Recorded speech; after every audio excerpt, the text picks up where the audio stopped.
Bunny, only 4 forwards have won in 27 years, and yet we have 4 forwards in this competition. 5 forwards and 1 defenseman. We only have 2 defensemen in this 12, so they're not well represented in that. But the hometown flavor here to start with Matthews going first. 91.43 is his hardest shot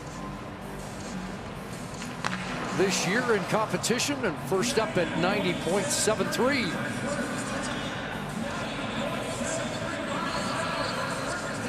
And not of much concern about how hard he shoots it. The question in Toronto will be, can he score 30 in his last 35? It'll be the 60 and then 70 watch, won't it?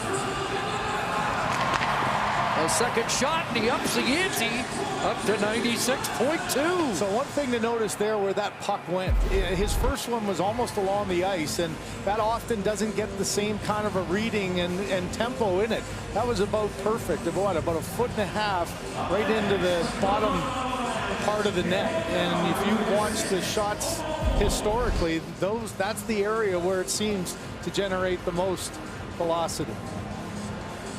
That's a good number to post for the first one. Here's Cale Makar in his 3rd event. Oh, that's a good number. There's the number. Whoa, 102.5. Oh, I think there were some wondering if we'd get triple digits this year. Well, there's your defenseman, and he just walked into that one, and that placement of the shot was just perfect, about 1.5 feet off the ice. Can he better it? 101.4, but 102.5 may be a tough one to beat tonight. So the Avalanche defensive party right now that they're having, they're cheering here as Makar just absolutely, look at the timing, hits it about 3 inches behind the puck and slides through. There's Matthews' reaction. That was a heck of a number to beat. So 102.56. David Pastrnak up next, 33 goals on the year, 95.87 is best in game, 93.28. By the way, the fastest shot this season in game action, Colin Miller of New Jersey, 102.59. That in itself is remarkable, because you don't get to do this in a game where nobody's around you. You get 15 feet to walk in and launch one. 95.27, so Pastrnak, the 3rd shooter, is in 3rd place at the moment. Well, you get just a real sense of how Makar's stands out there. Pastrnak about right in the middle of the net there, not able to generate enough. Well, here's JT Miller, 97.52, the 2nd highest registered shot in action among these competitors. 4 slap shot goals this season, and 102.3. Nice. Wow.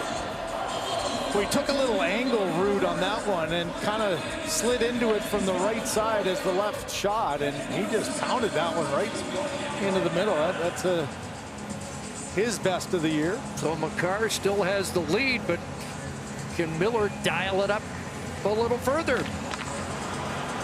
Nope, 96.46, so Makar remains the leader, just ahead of JT Miller. Well, this first one, the timing was perfect, and it almost looked like, watch where his stick hits the ice. It's way behind the puck there and just catapulted through, and Makar doing the quick math there goes, yeah, I still got him. Now, it's interesting because Elias Pettersson's the defending champion of this event, and he won it with 103.2 last year. 98.4 to start. Was talking about how important a strong bottom hand is to put up a number that you'll need. It didn't look like his release point on that one. The puck didn't really get off the ice very much, and he's fixing his sweater here and gearing up to try his best one. Only the 2nd forward in the last 15 years to win when he did it last year. Can he do it again? No. 97.43. Cale Makar has won the hardest shot as the defensemen continue to excel in this event.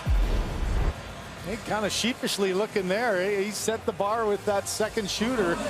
Pettersson unable to get a hold of that. He knew right away. Didn't look like he got that one in his wheelhouse, and he didn't even have to look up. His reaction was instant.